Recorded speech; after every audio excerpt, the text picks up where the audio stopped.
Hi, I'm Luke Hegarty, and today I want to talk to you about some changes that are going to be occurring later this week to the Emergency Management Drive, which a lot of you would know as the R Drive. Now, the changes that are happening is that we're moving the drive from the conventional file storage drive, which you'd be familiar with. It's the type of storage that you've got on your computer at home or at work.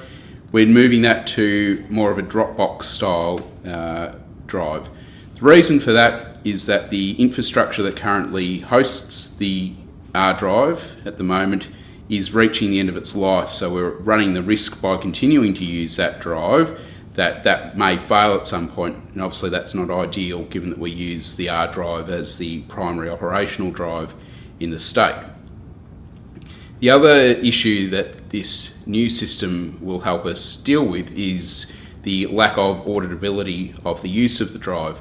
So at the moment, there's lots of people around the state who walk into ICCs, RCCs, the State Control Centre, any other number of computers, and they can access files, they can modify files, they can see things that potentially other members are working on, IMTs, normal business work, and that causes a bit of a problem. One, because people can get around and look at those files, and two, because we don't know how to track down where there might be issues with the file, who to talk to, what happened, what were the causes for those files to be accessed.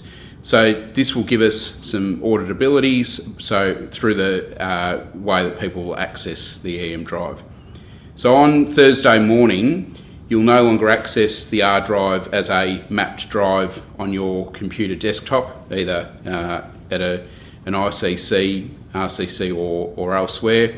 You'll now have to go to emdrive.ffm.vic.gov.au. That drive will then take you to it's a web-based drive. The key difference, aside from the format and the layout, is that you won't be able to look at a file and edit the file online. You'll need to download that file, work on it on your computer locally, and then upload it again. So for those of you who have used Dropbox before, it's quite a similar file sharing scenario, but it is a bit different to the way that we've currently used R drive.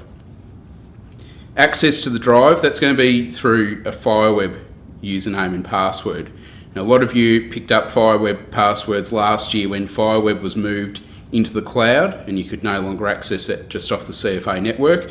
So hopefully a lot of you have already got those accounts. If you don't, then you need to apply to access FireWeb and therefore the EM drive by going to fireweb.ffm.vic.gov.au and creating an account there, registering as a registered user, and that will be approved. You'll have your account details sent to you. That's for new users. If you're an existing user, you should just be able to use your current credentials as they stand. If you're an existing user and you can't remember your password or your username, in the first instance, go to fireweb.ffm.vic.gov.au and then use the forgot password function. If you're still having troubles after that, email the FireWeb support desk, and that's fireweb@delp.vic.gov.au. Thursday morning, if you're using the R drive and you're having issues, so you're starting to use the EM drive, your browser might not be working as you're expecting, you need some further guidance, the CFA IT service desk, so 92628207, is able to support you with the basic level issues, user support for the EM drive. If they can't help you, then they've got processes in place to work with DELP to resolve any larger issues that may exist. In the next few days, we'll be working specifically with some user groups who use the R drive in a different way to normal users, so they might be files that are copying automatically off the drive. There might be some specific access requirements. We'll be in touch with you to work through some of the issues that may be presented by this transition of the R drive. In the meantime, if you've got any questions or any queries, feel free to get in touch. The best way to do that is by emailing fireweb-applications@cfa.vic.gov.au. There's some support files attached to this update that should help you with your basic use of the drive. But if you pick up something that's missing out of those files, or you're looking for some further support, then again, get in touch and we'll see what we can do to support you.